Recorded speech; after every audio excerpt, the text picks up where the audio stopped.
I'm not here today as a Republican, a Democrat, or even just an American. I'm here as a black man. A black man. Who is tired of watching weaponized statistics flatten our humanity and justify fear.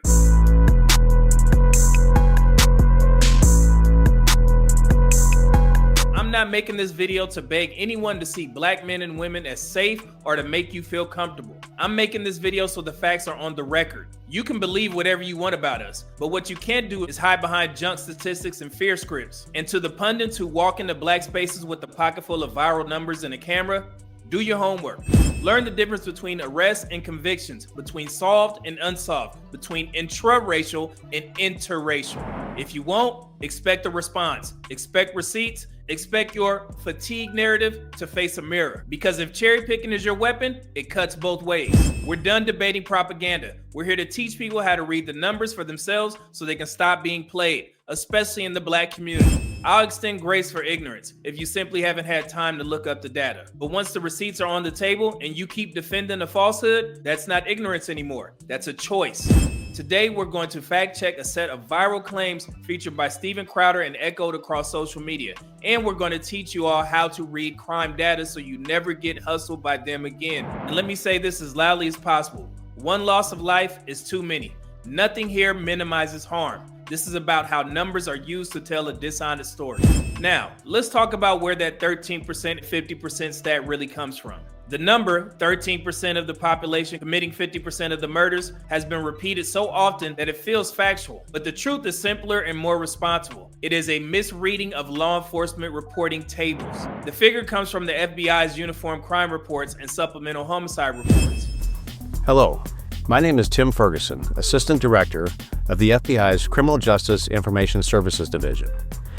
The FBI's Uniform Crime Reporting Program, or UCR program, is proud to release monthly crime data on the FBI's Crime Data Explorer, also known as the CDE. You will no longer have to wait 1 year to view updated data. The FBI's UCR program will publish data received from participating law enforcement agencies every month. This includes data updates and revisions submitted by agencies. These changes allow you to view timely crime data and support law enforcement in data-driven decision-making. On the other hand, the annual publication uses reported data and standard estimation procedures to provide a view of all agencies across the country. Because not all law enforcement agencies submit a complete 12 months of data, the FBI includes reported data and standard estimated data for a national presentation of crime in the annual report. It uses the reported data from agencies that submit 12 months of data and then estimates the amount of crime for any agency that does not submit 12 complete months of data. Agencies that submit 3 to 11 months of crime data have their missing months estimated based on the data they have provided. Agencies submitting less than 3 months of data are estimated by using the data from agencies in the state that are similar in population size and geographic location and are covered by the same type of police agency, such as a local police department or sheriff's office. Thus, estimates look at 12 months of data for all agencies across the country. It is important to understand the trend on the CDE relies solely on reported data, while the annual publication uses estimations to account for the entire country. As more agencies voluntarily submit their completed monthly data, any difference between the two trends will diminish. The FBI's UCR program is grateful to all agencies that voluntarily provide their data to us. Their participation allows our annual report to cover more than 94% of the population of the United States. Those documents show arrests and known offenders in solved cases, not total crimes, not convictions, and certainly not racial predisposition. When people quote the FBI's national crime numbers, they rarely explain how those numbers are actually collected. In the United States, there are about 18,000 law enforcement agencies. Roughly 16,300 of them are enrolled in the FBI's crime reporting system, but only about 85% actually submit usable data. That means around 15% of agencies, mostly small rural departments that serve majority white areas, do not report at all. Even though the agencies that do report cover roughly 94% of the U.S. population, the coverage is not even. Urban departments, which serve larger black populations, report far more completely and consistently than suburban or rural departments, which are overwhelmingly white and underreported. So when you hear statistics claiming that black men commit half of all homicides, remember, those figures are built primarily from cities that send their data, not from the rural white jurisdictions that often don't. In other words, the difference isn't in behavior, it's in who gets counted. And here's the second layer of misunderstanding. The FBI doesn't track convictions, it only tracks arrests and reported incidents. Once someone is arrested or labeled a known offender, that number goes into the database, even if the case is later dropped or the person is proven innocent. The Department of Justice and the Bureau of Justice Statistics handle conviction data separately, and those numbers are never the same. So when a pundit says black men commit 50% of homicides, they're really citing arrest data from the agencies that reported, not confirmed convictions nationwide. It's not a measure of guilt, it's a measure of who gets policed, who gets arrested, and which agencies actually send their numbers to Washington. Each year, roughly half of the United States homicides remain unsolved. And in those unsolved cases, the offender's race is unknown. Yet commentators compare only the solved portion to the entire U.S. population. That's invalid. Solved cases reflect where law enforcement resources and attention are concentrated, primarily in urban centers with large black populations. This creates what criminologists call a clearance bias. It means the visible share of black arrests is inflated by geography and policing intensity, not by behavior. That is how statistical artifact evolves into national talking points. Let's correct the record. The population reality is that black men make up approximately 7 to 7.5% of the United States population, not 13%. An arrest is an allegation, not a verdict. And urban departments have higher clearance rates because they receive more resources and report data more consistently. Roughly 80% of white victims are harmed by white offenders. About 90% of black victims are harmed by black offenders. So when commentators imply that black men are systemically targeting white citizens, white people are 12 times as likely to be killed by a black person any other way around. I'm just gonna shoot you straight. It's not even close. they are not citing evidence. They are perpetuating a myth. Straight from the FBI's own expanded homicide data, Table 6 for 2022. Out of all recorded homicides that year, there were 504 white victims killed by black offenders and 114 black victims killed by white offenders. That's a difference of about 4.4 times, not 12. And here's what Crowder leaves out entirely. More than 80% of all murders are intraracial. That means most white people are killed by other white people, and most black people are killed by other black people. So the 12 times talking point isn't just wrong. It's designed to inflame racial fear instead of addressing violence where it actually happens, within communities themselves. Don't let people twist the numbers. The facts are public, and they tell a very different story. And to go a little further, there are about 23.2 million black men and boys in the United States. Even if every homicide in a given year were committed by black men, which is false, it would still represent less than 0.1% of the black male population. Among men aged 18 to 34, the demographic most associated with violence, fewer than 0.3% commit a homicide in the year. That means 99.7% do not. And within that number, those are fathers, service members, entrepreneurs, professionals, married men, and the majority rarely depicted when the narrative turns to crime. So again, violence is not racial, it is demographic. Across every ethnic group, offending rates peak among young men in their late teens and 20s. When we control for age, poverty, and neighborhood conditions, racial disparities shrink dramatically. What many people call race in these discussions is often just a proxy for exposure to disadvantage. And let's not forget, according to the National Registry of Exonerations, black defendants account for more than half of all homicide exonerations in the United States. Even with the subset of people arrested, many were later proven innocent. Those arrests remain in the black offender column of public debate. But the truth is more complex. If a dataset cannot distinguish between guilt and wrongful conviction, it cannot serve as moral evidence. And then you look at the average amount of times that someone in this country is arrested before they're brought in for killing, charged with murder? Do you know how many times they're arrested on average before they murder? 11 times. The average murderer has been arrested 11 times before killing someone. That sounds shocking until you check the actual source. That number didn't come from national data at all. It came from Washington, D.C.'s police chief, Robert Conti, who said the average homicide suspect in D.C. had been arrested about 11 times.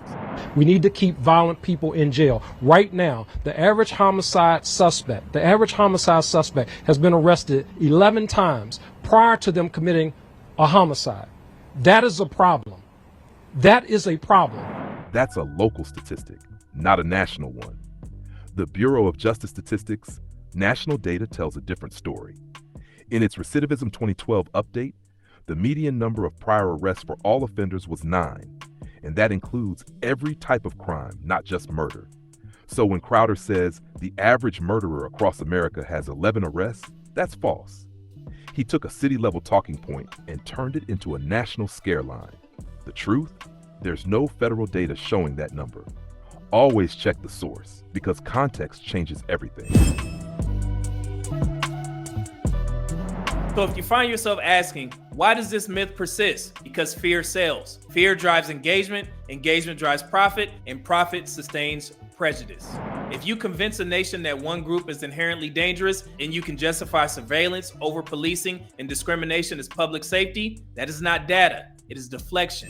And our system, 3 strikes in California, right? That was a 3-strike policy. The reason that was changed, they said it was racist. Crime went down in black communities 30%. Steven Crowder claimed that California's 3 strikes law reduced crime in black communities by 30%. That number is not a measured outcome. It came from a 1994 RAND Corporation projection made before the law was even enforced. RAND's researchers modeled a possible statewide drop of 22 to 34% if the policy were applied perfectly, but real data never matched that forecast. Between 1995 and 1998, California's overall crime rate fell roughly 10%, similar to the national decline that happened everywhere during the same years. Later analyses, including the University of California, Berkeley Punishment and Democracy Study, and reports from the California Legislative Analyst's Office, 2005, found no independent and 30% reduction linked specifically to the law itself. So Crowder's statement confuses a projection with an outcome and inflates the impact by about 3 times. So now that we've examined how selective statistics are used to portray black men as inherently violent, in Act 2, we turn the mirror around. Because if you insist on calling this black fatigue, then we also must speak honestly about white fatigue, a reality visible in the very data you ignore. Because if you insist on cherry picking individual cases to generalize about an entire group, we can play the same game. And when we do, it becomes clear that what they call black fatigue might just be a projection in order to hide white fatigue. Because the overwhelming share of America's most infamous and most deadly violent offenders, the names etched into the nation's darkest moments, were not black at all. They were white men. Ted Bundy, executed 1989, charismatic, manipulative, deadly. Ted Bundy confessed to murdering dozens of women across multiple states before his execution in 1989, a reminder that evil often hides in plain sight. John Wayne Gacy, executed 1994, the so-called killer clown. John Wayne Gacy murdered and buried 33 boys and young men beneath his suburban Chicago home. Executed in 1994, one of America's most horrifying cases. Jeffrey Dahmer, sentenced 1992, the Milwaukee cannibal. Jeffrey Dahmer murdered and dismembered 17 men and boys, keeping trophies from his victims. His crimes shook the nation to its core. Gary Ridgway, the Green River Killer, convicted 2003, known for targeting vulnerable women. Gary Ridgway confessed to 49 murders, possibly more. He remains one of the most prolific serial killers in U.S. history. Dennis Rader, the BTK Killer, convicted 2005. Torture, kill. Those were his own words.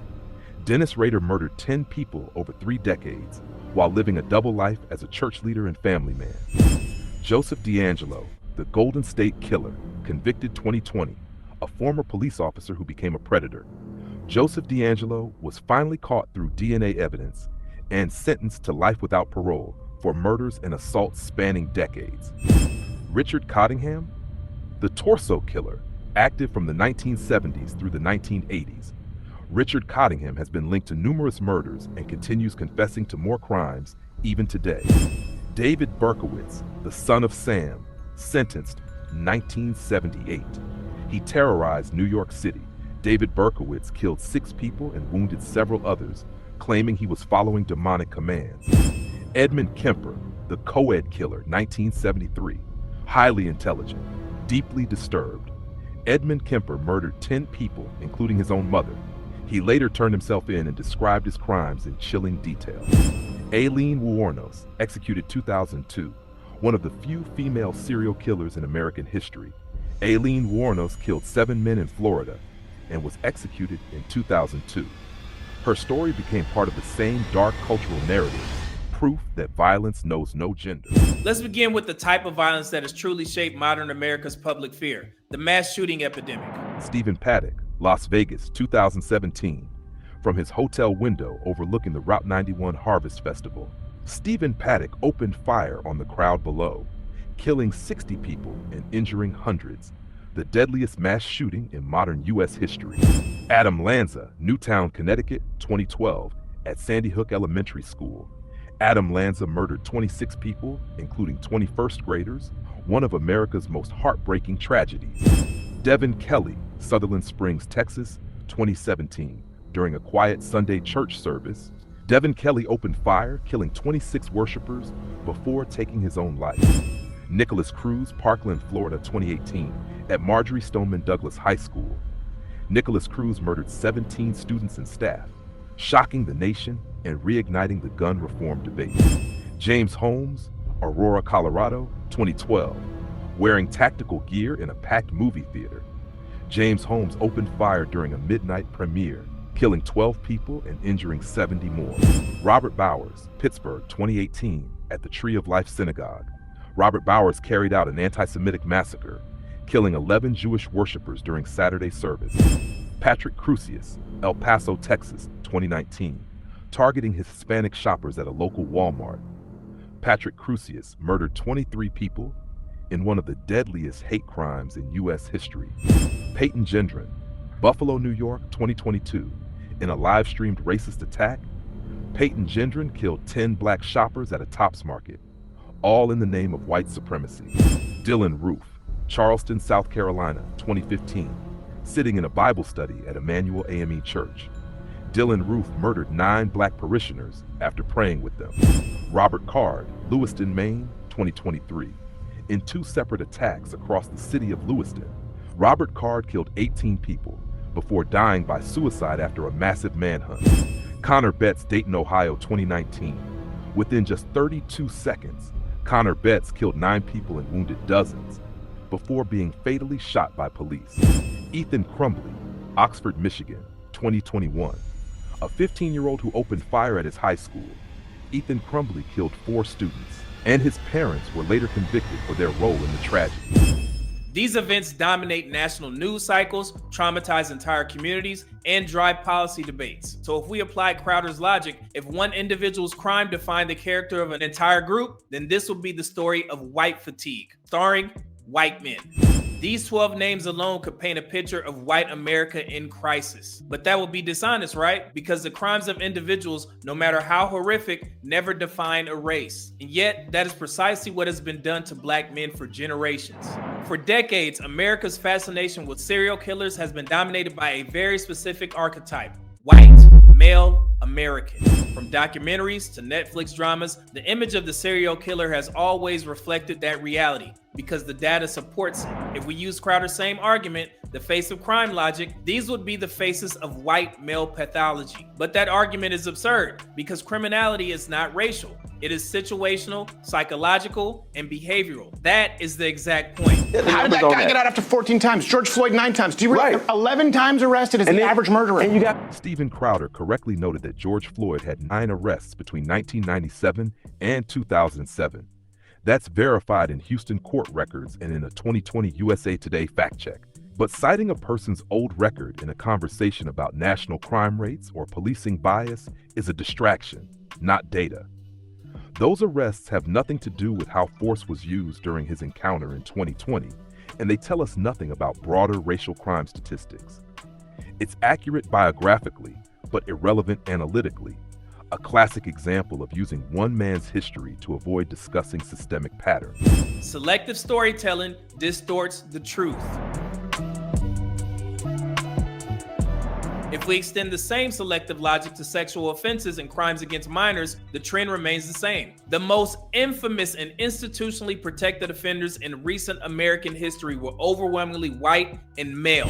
Larry Nassar, former USA gymnastics doctor, sentenced to effectively life in prison for sexually abusing hundreds of young athletes. Jerry Sandusky, former Penn State assistant coach, convicted in 2012 of serial child abuse spanning over a decade. Jeffrey Epstein, financier and convicted sexual predator, responsible for the trafficking and abuse of underage girls. Institutional scandals, Catholic clergy abuse investigations, and Boy Scouts of America lawsuits revealed decades of widespread sexual exploitation, often involving white male perpetrators in positions of authority. And according to the U.S. Sentencing Commission, over 77% of federal defendants in child sexual exploitation cases were white men. Bureau of Justice Statistics confirms that most sexual assaults in the United States are intraracial, meaning white women are most often victimized by white men and black women are most often victimized by black men. So, if the fear is really about race and not about race, then statistically, the group most responsible for sexual violence in this country isn't black men, it's white men. And let me remind you guys, ladies, pay attention. About a year ago, a question went viral on social media. Would you rather be alone in the woods with a bear or a man? Thousands of women said they'd rather take their chances with the bear. At first, it sounded like a joke, a meme, until women began explaining why. Many said, "At least the bear would just kill me. A man? He could do something far worse." You know what those women were talking about? They were talking about sexual violence, about fearing the possibility of rape more than death itself. Now, that sentiment deserves empathy. It's rooted in trauma, not malice. But when the conversation is twisted online into a narrative about fearing black men in particular, that's when the data becomes essential, because the facts tell a different story. Even though we know that all men and the majority of men do not commit sexual assault, but that's still something to consider if women are telling you that they fear is worse than death. And when you look at the majority of the perpetrators, white men, I'm looking directly at you. So women, be mindful. You understand how white fatigue works now? It's just not true, man. Violent crime, you just said, like you said, a small percentage of the country, about 12 to 13%, 50% of the violent crime. But the murder, a 12 times likelihood. That's a skewed stat. If you just, so you don't listen to them? No, I said that particular stat is skewed. It's not skewed. These are from the FBI, DOJ. Steven Crowder claimed that 13% of the population commits 50% of violent crime. That's false. According to the Bureau of Justice Statistics, Black Americans account for about 29% of violent crime offenders and 33% of violent crime arrests, not 50. That's roughly 1/3, not half. Crowder's number exaggerates by about 20 percentage points and usually comes from people misusing homicide arrest data, which covers only a tiny fraction of total violent crime. When you include every category, assault, robbery, sexual violence, and other offenses, the share drops dramatically. The honest takeaway is simple. Women deserve protection from male violence, and men deserve protection from female violence, not racial profiling disguised as concern. Yeah, that's why I'm doing it. That's why I'm trying. Yeah. And I know we're never going to agree on everything. We probably might not agree on anything. That's all right. Problem is, but at least had a conversation. Yeah, at least had a conversation. Mike? There are many white people who mean right and in heart want to do right, but there are so few. If 10,000 rattlesnakes was coming down that aisle now, and I had a door here I could shut, and in that 10,000, 1,000 meant right. 1,000 rattlesnakes didn't want to bite me. I knew they were good. Should I let all these rattlesnakes come down, hoping that 1,000 get together and form a shield? Or should I just close the door and stay safe? So if we want to have an honest conversation about crime, then we must have the courage to look at all of it, not just the portions that fit one group's agenda. And you know what else we look at? We look at Roland Fryer from Harvard, who conducted it, black guy, black professor, really respectable guy, honorable man, conducted a study, and he came out and he said, yeah, all of my research says that black men are 0% more likely to be shot by police officers than whites. Black people got so mad at him, he reconducted the study, a black man from Harvard, and he came to the same conclusion, and now he's not black enough. And then we gathered literally millions and millions of data points on police use of force. And I, again, thought that this was going to show all sorts of bias. What we found was that in the kind of non-lethal uses of force, so pushing someone up against a car or drawing your weapon on them but not arresting them or pushing them on the ground, those types of uses of force, there are large racial differences. There's real racial bias in those uses of force. In fact, just here in New York, a black person during that time was 50% more likely to have force used on them in any given interaction with the police officers. Crazy, right?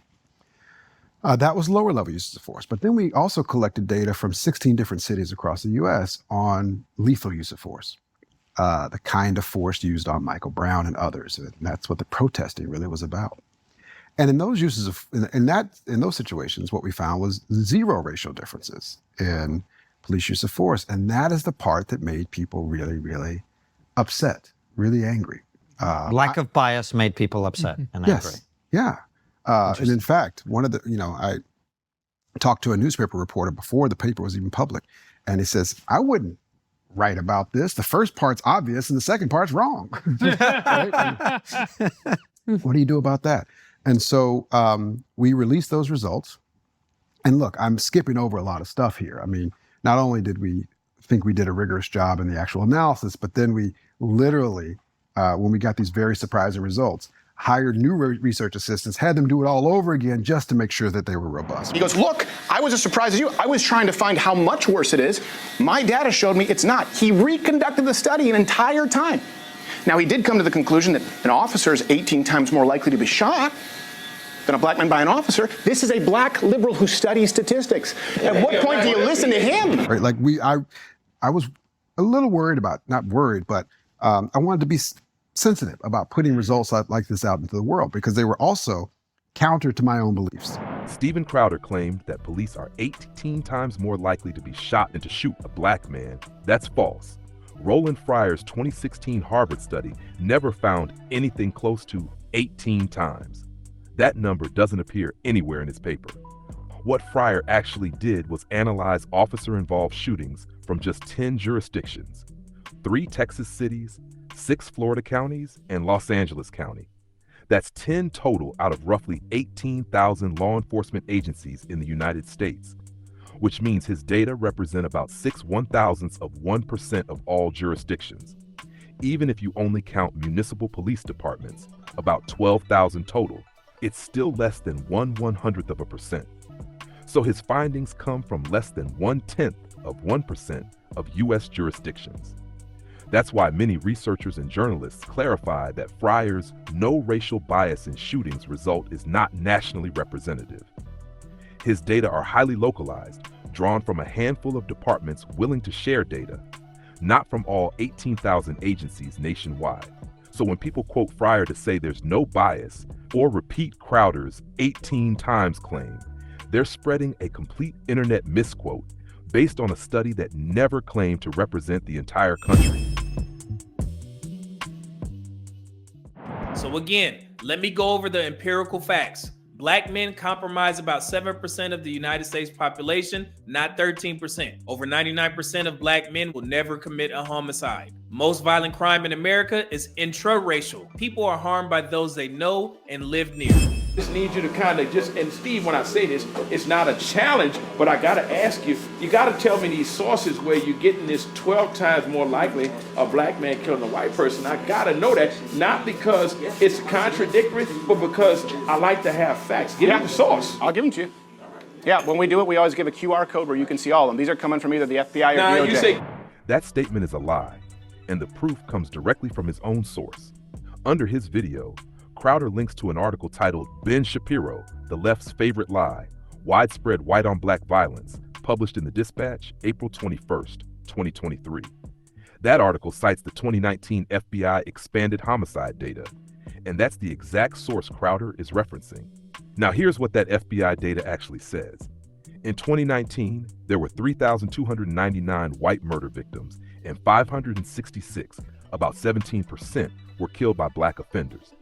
That same year, there were 20,906 black murder victims, and 246, about 8%, were killed by white offenders. So when you compare those numbers, that's roughly a 2.3 to 1 difference, not 12. Crowder and Shapiro both took the same 2019 FBI table, twisted it, and presented it as if white people are under siege from black violence. That's not just misleading, that's misquoting federal data. And here's the context they completely leave out. According to the same FBI report, more than 80% of all homicides in America are intraracial. That means most white victims are killed by white offenders, and most black victims are killed by black offenders. Crime happens within communities, not because of race, but because of proximity and environment. So let's be clear, this isn't about defending one group over another. It's about defending the truth. Crowder's 12 times claim is a lie, and the FBI data from 2019, the very link he shared, proves it. If we're going to talk about crime and race in America, we owe people honesty, not headlines designed to divide. Mass shootings and serial killings are disproportionately committed by white men when measured by per capita impact, scale, and fatality counts. Black defendants represent over half of all homicide exonerations, showing that arrest share exaggerates true offending share. Socioeconomic conditions, not race, are the dominant predictor of violent crime. When you understand these facts, the black crime narrative collapses because it was never about data. It was about maintaining a sense of moral superiority through selective reporting. Why does this imbalance persist? Because fear generates profit. Media outlets know that a story about a black suspect sells better than the one about systemic failure or a white perpetrator. Political commentators understand that the easiest way to mobilize their base is to manufacture danger. Black crime is not a data trend, it's a business model. The truth is this: violence in America is a human problem, not a racial one. And the responsible way to discuss it is by acknowledging the full picture, not just a convenient slice. If we are serious about addressing crime, we need policies rooted in prevention, not prejudice. We need to confront poverty, trauma, lack of education, and the availability of illegal weapons. We need evidence-based strategies, not racially coded sound bites. When we strip the propaganda away, the truth is simple. No race owns crime, no race owns virtue, and no community benefits from fear as its framework. So when someone says black fatigue, ask them exactly what they're tired of. Because if it's the data they want, we have it. If it's context they need, we brought it. And if it's honesty they're afraid of, then maybe that's the fatigue they should be addressing. And just in case you didn't hear me in the beginning, this message is not made to comfort or to appease. It is made to clarify. I am not asking anyone to stop being afraid. Fear is human. I'm asking you to understand what you fear and why. If the data makes you feel uncomfortable, good. That means you're learning. If evidence challenges your assumptions, good. That means you're growing. The real fatigue isn't racial, it's intellectual. I'm tired of people mistaking emotion for evidence and politics for proof. So from this point forward, when someone says black fatigue, remember what you learned here, because the truth has receipts, and now so do we. And we understand that white fatigue is real.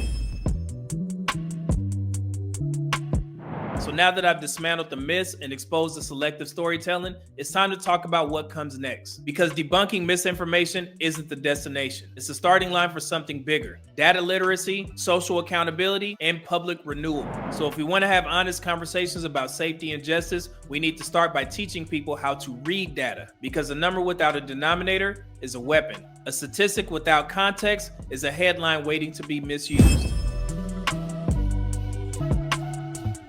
Here's how to approach data like an informed citizen.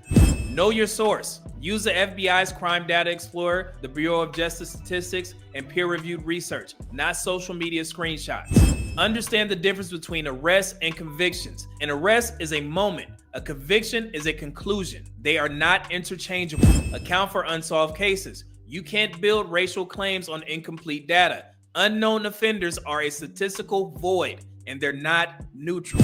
Distinguish intraracial from interracial patterns. Most violent crime happens within communities, not across them. Geography, not genetics, drives proximity. Examine socioeconomic context. Poverty, unemployment, and education gaps are far better predictors of violence than skin color will ever be. Look for trend lines, not headlines. A one-year spike means nothing without the trajectory. Data literacy begins with time, not Twitter or X. When you as citizens understand these rules, misinformation loses its oxygen.